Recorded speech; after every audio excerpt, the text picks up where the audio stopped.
Hey guys, it's Dr. Camille here. By now, hopefully you've performed your perimenopausal hormone test and have your results, and I'm going to teach you here how to interpret them. So I love hormones.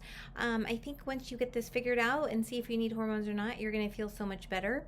But also, I just want to make sure that you understand how to interpret your test because it can be confusing and a bit nuanced. So I'm going to teach you to read it the way I read it. Let's get started. I'm going to do just a bit of an overview so you kind of understand even what your hormones are and what you're looking at, okay? And these are all the ones that are listed on your hormone test in order, okay? So DHEA is a kind of precursor androgen. It's made by the adrenal glands, which we think of as our stress response glands. Our levels peak at about the age of 25, and after that, they start steadily going down. And so by the time you're 70 or 80, you have, a fraction, 10% of what you did in your 20s. DHEA is really important, as are the other androgens you'll see, for things like mood, energy, muscle mass, weight loss. And so there's a lot of studies that show that if you're low in this, you may feel depressed or sluggish or, have trouble with your workouts and losing weight. Okay, testosterone is sort of the next step from DHEA. This is your major androgen. And I love to say that, yes, women, you have testosterone too. And it's super important. Now, we need a fraction of the amount that men do, but a little bit goes a long way in women. So if you're low in this, you will definitely feel better getting some bioidentical low dose topical testosterone replacement. Okay, so same thing, levels start to drop in your 20s. But a lot of times you will see lower testosterone in women who particularly have been under a lot of stress. I know that I dealt with my own hormone crisis that kind of happened when I was going through my emergency medicine training. I was an ER doctor for many years. A lot of stress, a lot of, night shift and things like that. And ultimately, after having my first baby, my adrenals said, nope, no more. And I had no testosterone, and I really suffered for many years until I figured it out and got that replaced. So women, if you're feeling really low energy, sometimes, just crushing fatigue. You could sleep 12 hours at night and wake up bone tired in the morning. Also, if you're having, of course, decreased libido, we think of that, but also just decreased stamina in general, decreased energy and stamina. Maybe you're able to work out, but you don't have the stamina in the gym. Maybe you're just so tired you can't even get to the gym. And with that kind of low energy, a lot of times low mood, depression, anxiety goes along with that. Just kind of a special mention for young women who have PCOS. This is, a high testosterone state. Actually, it stands for polycystic ovary syndrome, but actually you don't have to have cysts on your ovaries in order to meet criteria for PCOS. The main defining criteria for PCOS is actually elevated testosterone. But it's really important for you to understand that PCOS is really more of a metabolic disorder. It's really about insulin resistance, and it's because of these high levels of insulin and this metabolic condition that ultimately trigger your ovaries to release too much testosterone. So testosterone is almost the innocent bystander, and you really have to get to the root cause, which is the insulin resistance and a lot of inflammation. Okay, now a lot of people don't realize we have 3 types of estrogen, and they all have a different role. So before menopause, your estrogen is all made in your ovaries, but as you age and your ovaries stop making estrogen, like when you go through menopause, then actually most of your estrogen is made in your fat cells. So the more fat you have, actually, you will tend to have higher estrogen levels and some of the bad estrogens that we don't like. But that's how estrogen's made. And in order to consider yourself in menopause or post-menopause, you have to have gone 12 consecutive months, so a full year, without a period. That's the defining criteria. Okay, so the first type of estrogen is called estrone, or E1. Now, estrone is the weakest type of estrogen, and it can be converted into estradiol. This tends to be the highest one post-menopause because this is the one that's primarily made in the fat tissue. It's also kind of maybe the worst one, we could say. When I see estrone is high in people, I don't like to see that. I can also even see that high in men because they're producing it in their fat cells. And it can be associated with increased risk of various cancers like uterine and breast cancer. And it's pretty much, I put it in bold here, it means that you have some degree of a gut issue or a liver clearance issue. So when I see an elevated E1, I say we need to do a liver cleanse, or we need to get you on some herbs and supplements that are going to support your liver detoxification. Because what's happening is your hormones have to go through the liver to be detoxified and processed out of your body. And when E1 starts to build up, it's because the liver is not processing it out properly. So we want to make sure that that one is nice and in range and not too high. So E2 is estradiol, and this is kind of like the main estrogen that we think of for our symptoms. When someone gets into menopause and starts having hot flashes and such, it's really the estradiol that we need to affect there. So it has a lot of properties, a lot of important things. You know, estrogen, of course, is important in the reproductive system, but more so than that, it's really when you when it starts dropping and you go through menopause and it really drops, that your risk of diseases like cardiovascular disease, osteoporosis, dementia, things like that really skyrocket. And adding back in some of that bioidentical estradiol in physiologic amounts can really protect you against stuff like that. Okay, and then estriol, which is E3, this is a very weak estrogen whose main role is really supporting you during pregnancy. It also is really important in maintaining the vaginal lining. So another thing I see often is women who start to get into perimenopause, which is like in the 40s, or into menopause in the 50s. They really have a lot of trouble with vaginal dryness. This causes a lot of pain. It causes pain with intercourse. It causes weakness of the skin of the vagina, which ultimately can set you up for increased infections, like increased urine infections, increased other vaginal infections like bacterial vaginosis or yeast overgrowth. And so it is an important estrogen. Generally, if you get into estrogen replacement therapy, we're generally going to use a cream called Bias, where we combine the E2 and the E3 together. And sometimes in younger women who really don't need the estrogen replacement, but they're starting to have some of these symptoms of the painful, dry vaginal tissues or increased infections and such, we'll actually add a just a topical intravaginal E3, and that can really help a lot with those tissues. Okay, progesterone. I love progesterone. I mean, lives are changed with progesterone, trust me. Progesterone is a steroid hormone, which means it's anti-inflammatory. So there is an anti-inflammatory kind of component with progesterone. That's why a lot of times women will feel less inflamed or less stiff or things like that when they're on progesterone, or their progesterone is high in their body. It's super important, like when you're going through actually trying to conceive and have a baby, because it maintains the uterine tissue. So a lot of first trimester miscarriages, especially people that they can get pregnant easily but they keep miscarrying, a lot of times that is due to a very low progesterone that needs to be supported in that first stage of pregnancy.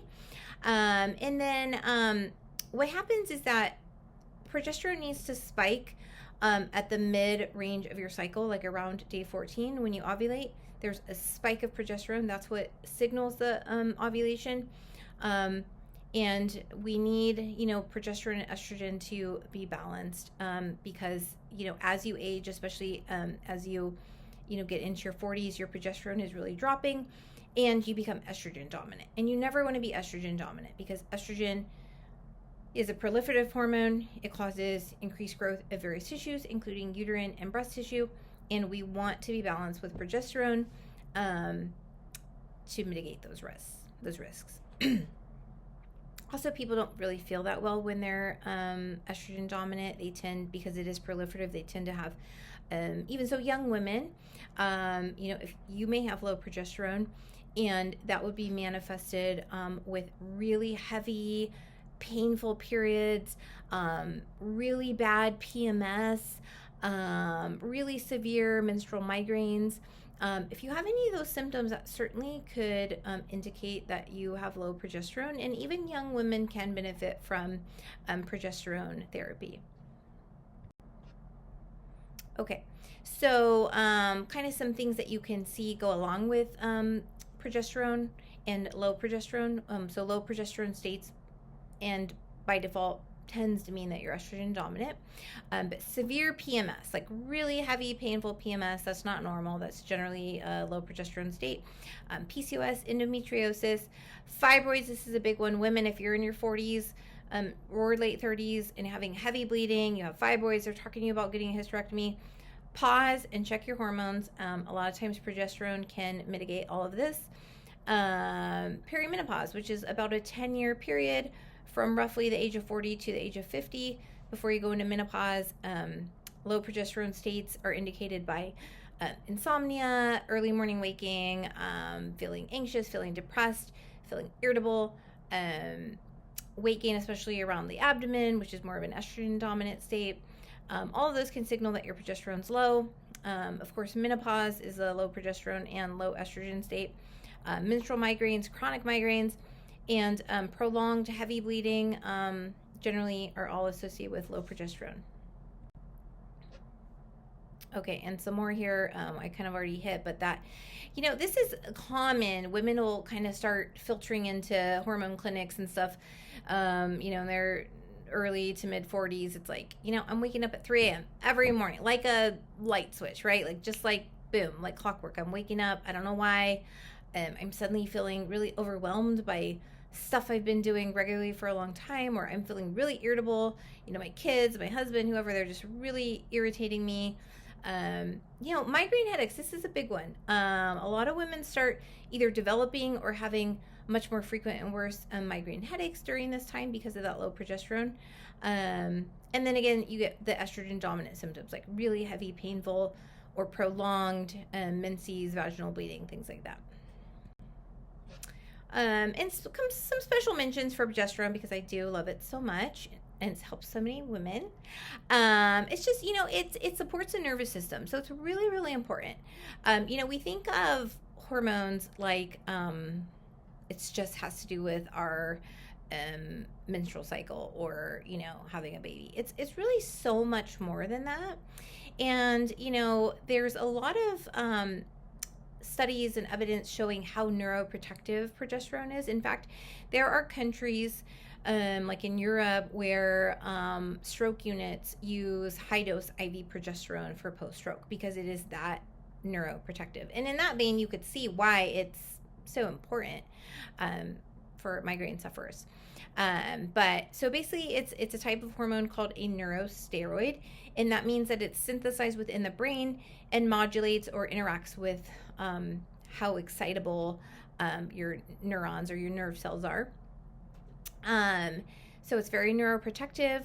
It decreases inflammation in the brain, and we know with migraines that there's an inflammatory component, there's an excitatory component, and it upregulates GABA. So this is really important because GABA is our only neurotransmitter that is calming. And so when we take progesterone, we increase GABA, and GABA is calming. So when we want to sleep or when we have stress, we need GABA and that calming part of our nervous system to kick in. And so that's why it's really important. And they found it has antioxidant properties and reduces free radicals in the brain. So you could see why this is so important for strokes and migraine health. Okay, this is just kind of a little diagram so that you can understand the menstrual cycle in case you're not really aware. Now, I stripped away all the other hormones because it gets really busy, but essentially what you can see is that estrogen should be higher in the first half of your cycle. So, day 1 of bleeding is considered day 1 of your period. Okay, so you should always count from that day forward. So from day 1 to roughly day 14, your estrogen is kind of building, and roughly at day 14 is when you ovulate, meaning you drop an egg, and So you can see in the first half of the cycle, progesterone is relatively low. And at day 14, progesterone needs to start spiking, and that's what triggers the ovulation. And you see the estrogens to drop. And so just keep that in mind when we go and we're analyzing the hormonal panels. And that's what we're looking for, is like higher progesterone levels in the second half of the cycle. So we're going to run through, these are actually real patients of mine.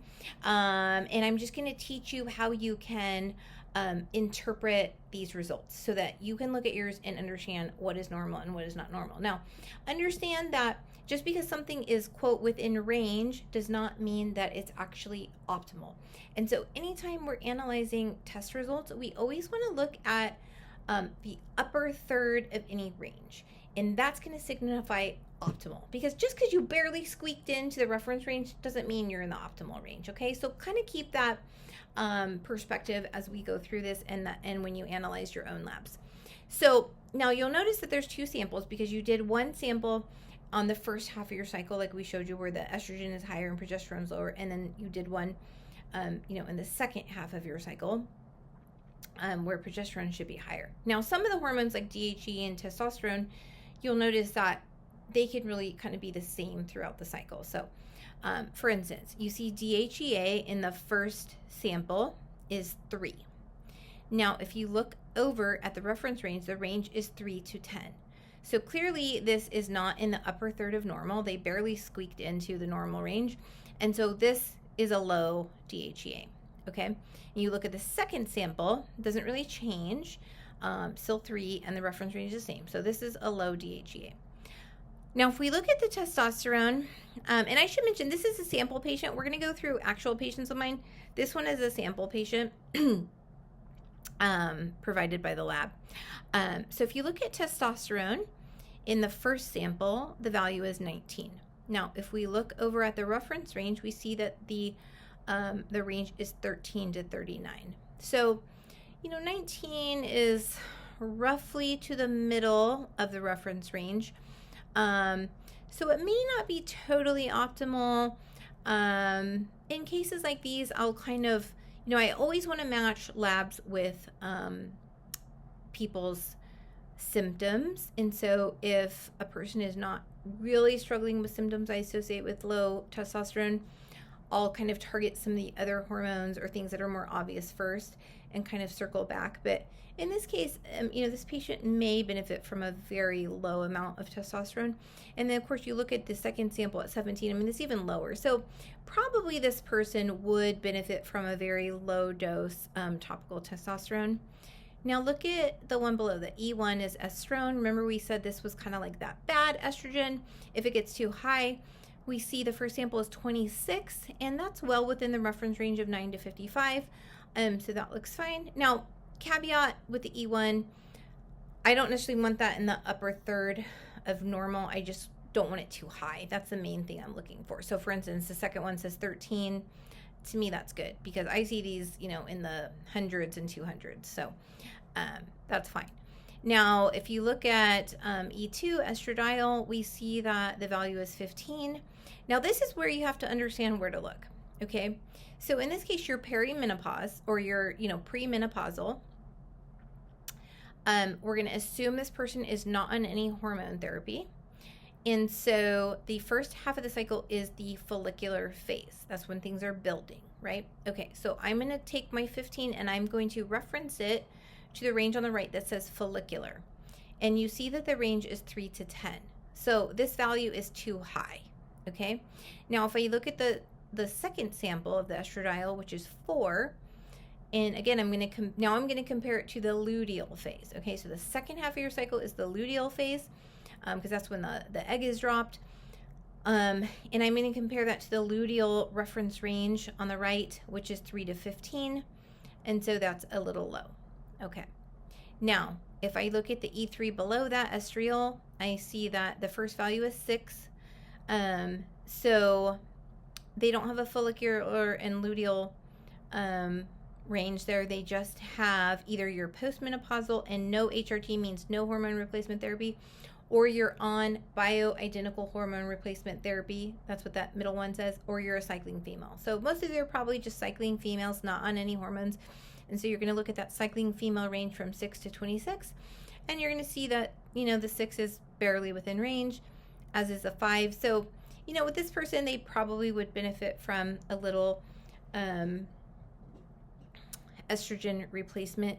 And again, we're going to get into some of my own patients. And so, it's always important to kind of match your symptoms with the test to see, if it's appropriate to start treatment or not. We look at the progesterone below this. Progesterone, okay, so first sample is 53. So again, we're going to look to the right, and we're going to look at the follicular, because that's the first half, and it's 20 to 100. So you're about halfway. I would still probably consider this low because, again, anyone really late 30s and up with any symptoms of low progesterone, they're going to benefit from some oral progesterone. You look at the second sample of 57 and compare that to the luteal phase. Whoa, now suddenly we're not even in the stratosphere, right?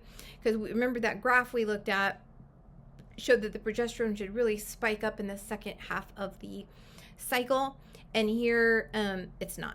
So definitely they're going to need some progesterone at least in the second half of their cycle, if not the whole cycle. Okay, so that's kind of how you're going to look at it, and we're going to run through several of these so you kind of get the idea and you can interpret it on your own. Okay, so this is was a patient of mine who is a 42-year-old female. Her symptoms, she came to me because she was having really, really, really severe anxiety. She was having some pretty significant GI issues, some bloating, some acid reflux. And she also was having issues with energy, motivation, a very low libido. Energy so low and anxiety so high that she had actually taken a leave from work. And again, she's 42. So think about, she's in that perimenopause range where, things are dropping, especially progesterone. So if we look at DHEA at the top, you see here she's 3 on both, and that's borderline. So we look at the range, it's 3 to 10. So she's low in DHEA. And this is a precursor androgen that's going to help her make some of the other hormones. So we'd want to add some DHEA in there. We look at the testosterone. Now, again, careful because it says it's normal, but her value is 18. And you look at the reference range, normal is 13 to 39. So, it's middle of the range. And with this patient, she had so many things going on that, and I don't like to start too many things at once. And so she needed other hormones and some gut work and stuff. So we did that. And then we circled back. And a lot of things were better, but that energy and motivation, drive, and libido were still problematic. And so we did start her on a low dose topical testosterone, which helped. So if we look at the next one, the E1, the estrone, you can see that's, under 79. So she's within range. So that's good. If we look at the E2, the estradiol, first sample is 4. So again, we're going to look to the right and we're going to look at the follicular range, which is the the first half of that cycle, which is 3 to 10. So it's on the low side there, certainly.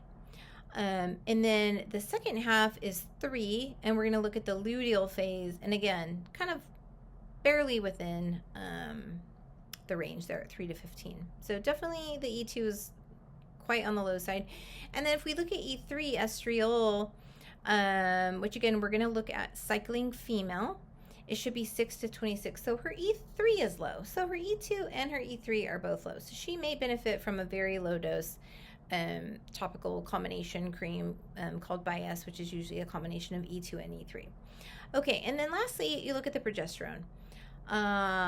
The first value is 53. So we're going to look over at the follicular stage, and it should be 20 to 100. So, borderline low because she's about mid-range, not upper third. But wow, look at that second sample, 20. Wow, look at that luteal phase, 65 to 500. So this is really low. So really the first thing we did was start her on progesterone. And remember, she was having severe anxiety and mood changes and things like that. So that's going to help quite a bit. Now, in this patient, she's 42. So she's not trying to get pregnant, but she is still cycling. And she was actually fairly sensitive to progesterone. She couldn't take too much. But what we did in this case, since the first half was a little bit borderline and she was having pretty significant symptoms, is we put her on a little bit in the first half of her cycle. And then we went to a much higher dose the second half of the cycle. So women who are cycling, especially if you are still in that age where you're trying to conceive, you do not want to take any progesterone in the first half of your cycle. You want to reserve it for the second half so that you're kind of mirroring that natural kind of graph that I showed you where the progesterone really spikes up in that second half. Okay, here's another one. So here we can see that the DHEA is very low, both in the first half and the second half, 2 and 1, and should be 3 to 10. So this person should get on some oral DHEA. Next one, look at this, testosterone, low, 9 in the first half and 14 in the second half, and the range again is 13 to 39. So this person certainly would benefit from testosterone therapy as well. The E1, the estrogen, is within the reference range. E2 is 3 in the first sample. So again, we look at the follicular range, barely within the range. If we look at the second sample of 2, luteal is 3 to 15, so this is actually low. If we look at the E3, the estriol, in the cycling female, we can see that those are within range. And then if we look at progesterone, wow, look at these low numbers. 12 in the first half, follicular, so very, very, very low. And 29 in the second half, so very, very low. So this person has kind of just very depleted hormones. You can see this sometimes in people who have are firmly into perimenopause or all the way into menopause. Or, just sometimes, young women have HPA axis issues.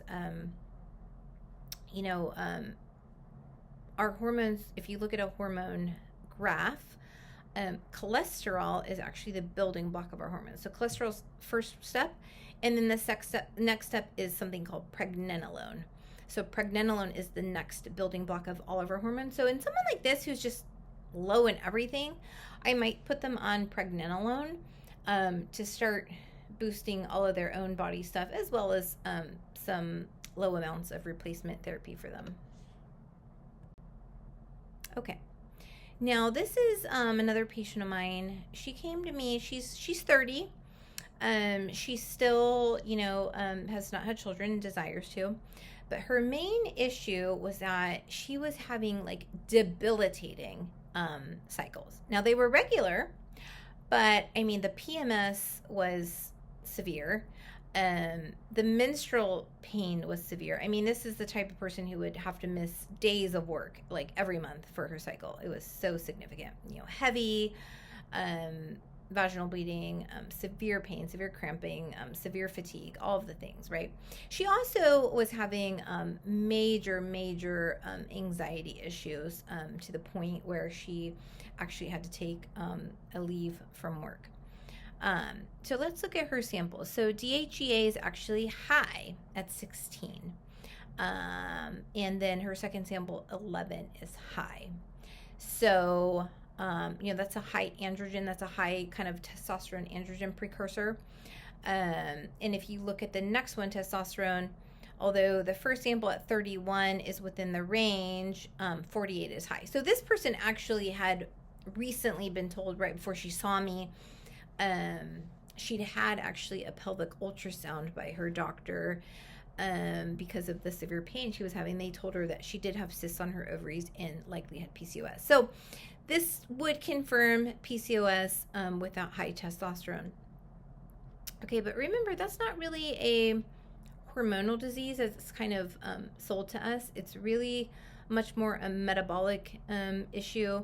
I think most women with PCOS are kind of sold like, that's your diagnosis, that's your disorder that you're going to live with your whole life. And that's really not true.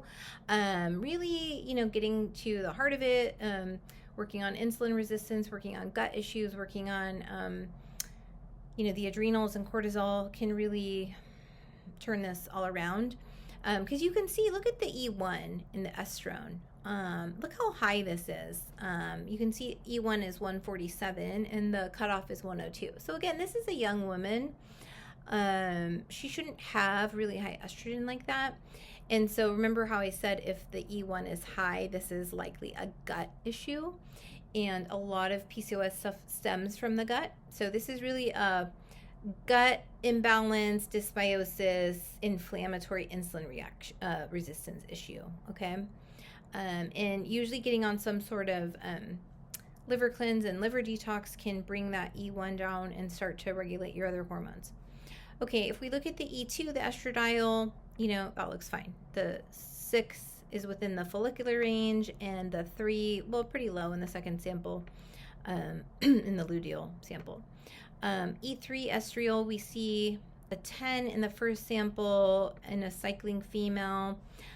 It's a little on the low side, as is the second sample. So she actually has kind of low estrogen. And then, but let's look at the progesterone. 29 in the first sample, and she's in the follicular. So remember, like, the cutoff is 20, and she's at 29. That's really low. And remember, she was having a lot of anxiety, really, really painful menses, that goes along with low progesterone. And then in that second sample, 94, and again, look at the luteal phase, 65 to 500 is the range there. So really low progesterones. And so even though she is young and menstruating, we did get her on some progesterone to help with. She was also having a lot of trouble with sleeping and things like that. So she needs some gut work. She needs some progesterone, and then kind of working on that metabolic issue. Okay, so those were kind of the examples to get you kind of figuring out how you're going to read it, understanding where you're looking for the first cycle, where you're looking for the second cycle, understanding the ranges. Just because it's in range doesn't mean it's optimal. So you really want most of the values to the upper third of the range to be optimal. So if this is you and you have high DHEA, that's probably more along the lines of a PCOS type issue, which really is kind of beyond the scope of this lecture, but you're going to really want to focus on being low carb, insulin resistance, maybe taking some supplements to help with insulin sensitivity, and certainly working on your gut. So you may want to check out like my the GI map, which I love. It's a very comprehensive stool analysis helping you understand gut issues. And then if your DHEA is low, this one luckily is an over-the-counter supplement that you can get. You really want to make sure you stay at a low dose. I have women come to me and say, I've been on DHEA 50 milligrams for it. And it's like, whoa, that's a man's dose. So we don't want to do that. It's not always that more is better, because DHEA and cortisol and the adrenals have a very intimate relationship. And if you start taking above physiologic doses of things, you can cause downstream effects. So women should really only take 5 to 10 milligrams of DHEA first thing in the morning. It will help with energy and weight and things like that. If your testosterone is high, again, that kind of goes along with the PCOS thing. If it's low and you have symptoms of like low energy, low stamina, low mood, low libido, I would certainly consider starting a compounded topical testosterone cream. That is a prescription-only drug, so you would have to talk to a functional or hormone specialist in your area to talk about getting some treatment on there. But at least you know now, oh, this is my issue. This is why I've been feeling this way. Okay, PCOS. Inositol works really, really, really well for PCOS. This is like a vitamin. It's sort of like a B vitamin. It has a lot of implications for metabolic disorders and also neurologic disorders. So if you have high testosterone and DHEA and think you meet criteria for PCOS, inositol is a great supplement to start. I started this recently at night, and wow, it's been a game changer for me. It just helps me sleep so sound, and has helped my migraine severity definitely. For a lot of women who struggle with infertility or irregular menses, inositol can help start to get them cycling more normally. And diaxanol, this is like a supplement with a couple different things in it that are really good for blood sugar control, like cinnamon and things like that, that really are going to help that metabolic component. Okay, estrogens. If your estrone is high, get to your gut, okay? I really love the GI map. I do this on almost all my patients. It's just astounding how much information you can get from a very comprehensive stool test. It looks at, your good flora, your bad flora, your really bad flora, your inflammation in your gut, if you're gluten intolerant, so much stuff. And, the gut is the center of our health. And without good gut health, we can't possibly have good hormone health. So if your E1 is high, consider doing the GI map, and you can buy that through me without a doctor's prescription, and there is an explanation video like this one as a companion piece. Other options is you can do a 7 or 14 day liver cleanse. I like one called Core Restore. I've had a lot of patients take it and really like it. And what it does is it's a mixture of shakes and supplements that really give your body all of the various vitamins and minerals and supplements, like B vitamins and things that you need for all the stages of detoxification in your liver. So generally, if you do one of those cleanses, you will bring that estrone level down pretty good. And the other option to do in combination or alone would be to start a supplement called Dim Detox. This has a lot of different things like the brassica vegetables, which is like broccoli and cauliflower. It has like that in there because those have a lot of DIM, which helps decrease that estrogen, and some other things in there. Also, what a lot of people don't realize is how important magnesium and B vitamins are for detoxification. So, I see a lot of patients just for whole functional medicine, and I get almost all of them on magnesium and B vitamins and vitamin D. Those are the three things. I say there's three things you can't live without, and those are them.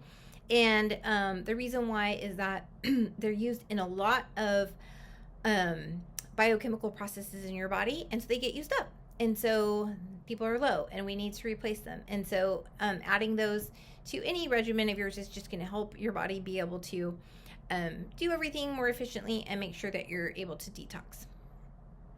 Okay, and then I think I'm just putting a little message there. In general, I tend not to start women on estrogen until they are into menopause.